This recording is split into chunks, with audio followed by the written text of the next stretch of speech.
You may remember during the NBA playoffs, players protested games fighting for racial equality. They eventually agreed to come back, but they pushed to make the Amway Center an early voting site.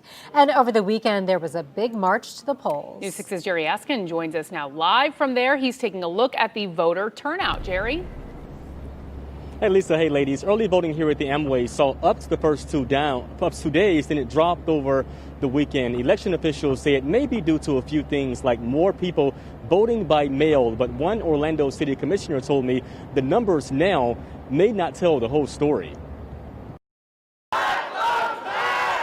From hundreds of returning citizens marching through Paramore Saturday to the many Souls to the Polls events over the weekend by the Amway Center to encourage minorities to vote, City Commissioner Regina Hill told me it's been those personal stories that's keeping her smiling. I met a young lady on Sunday that said she never thought that she would be able to vote, and this was her first time voting in over 40 years because 35 of those years she spent it in prison. She told me it's all been worth it, and that's why, in fact, she's put out these signs around Paramore to encourage early voting.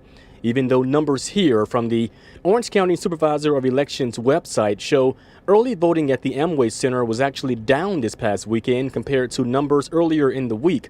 But Commissioner Hill says numbers don't always tell the true story. And with these phone banks, we're finding out that people have already voted. And that's what we want. The numbers matter on November 3rd, what the total numbers are. I asked Orange County Election Supervisor Bill Cowles about the Amway early voting stats, and he said early voting numbers actually are up countywide compared to early voting so far in 2016. But so you've got all these factors going on, news sites, more people voting by mail. Yeah, and again, Bill Cowles, again, reminding us that the Amway Center here is a new early voting location. And also, it's common, he said, to see larger early voting numbers towards the end of early voting.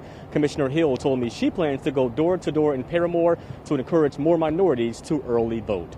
For now, we're live outside the Amway Center. I'm Jerry Askin, getting results. News 6. Jerry, thank you. Remember, this is the last week for early voting. It ends in Central Florida on either October 31st or November 1st, depending on your county.